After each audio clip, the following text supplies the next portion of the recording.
Chatting We were chatting away. Lovely to see you guys. Great to be here. Lovely to see you guys. Kat was just sharing an interesting story about an experience that you had going to Africa, to South Africa. It was a long time ago, though. It's probably like 25, 30 years ago.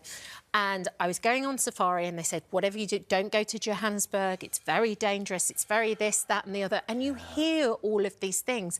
And then I watch your programme and I'm like, I'd love to go dancing at a car wash or graffiti a wall or like chat and have oxtail for lunch. Oh, it's so frustrating because there are parts of the East End I wouldn't want to walk down at 3 in the morning. Parts of New York and Sydney and any other big city on earth. But for some reason, Africa is labelled as this place where no one should go. And it's complete and utter nonsense. And that's the point of my series. Try to show that side of the continent that is vibrant, where there's energy, art, music, culture, fantastic food, and we have it all in the show. And hopefully viewers will see another side of the continent that, to be fair, you know, when I was the Africa correspondent, it was war, it was death, it was natural disasters. There was a lot of that.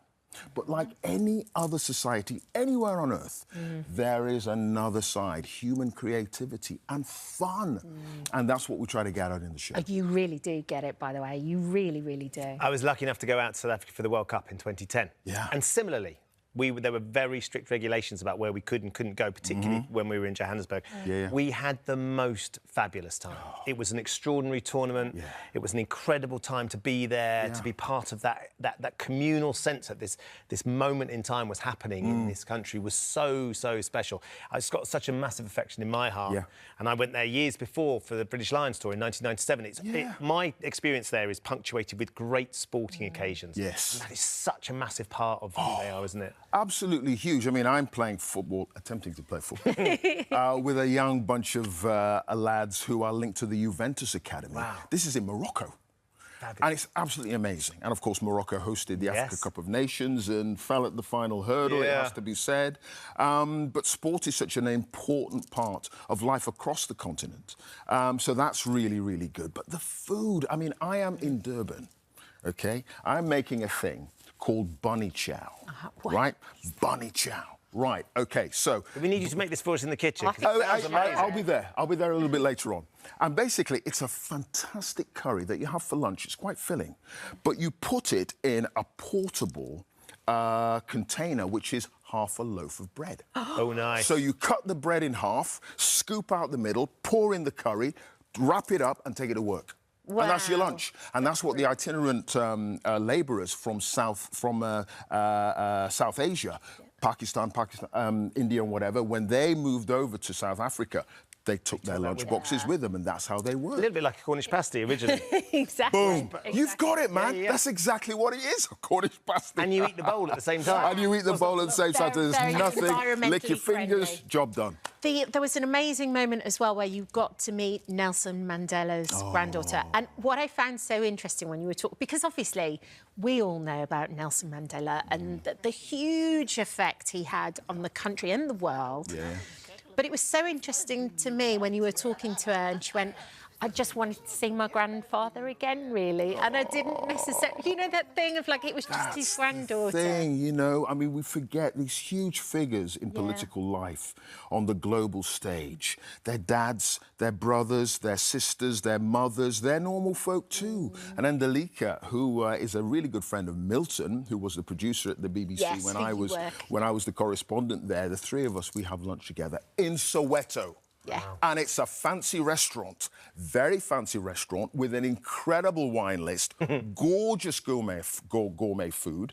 But you say to anyone outside, Soweto, you don't want to go there. Oh, it's all shanty towns and blah, blah, blah. No, absolute rubbish. And we have this wonderful lunch in the middle of this amazing area.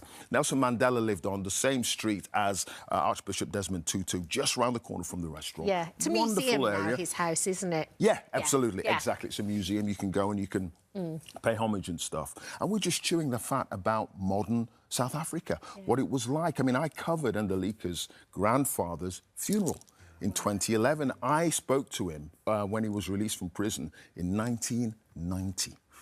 So, you know, my relationship sort of goes back that long, you know, that connection.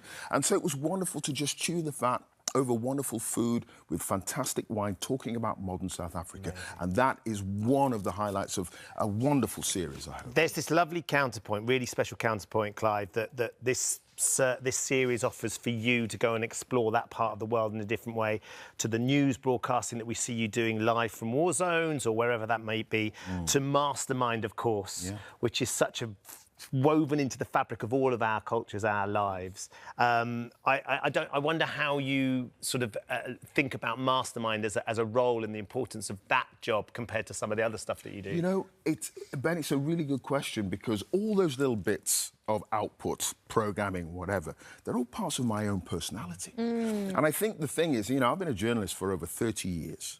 And most people would think that I'm very serious and very doer and maybe a little bit po-faced, and here is the news, blah, blah, blah.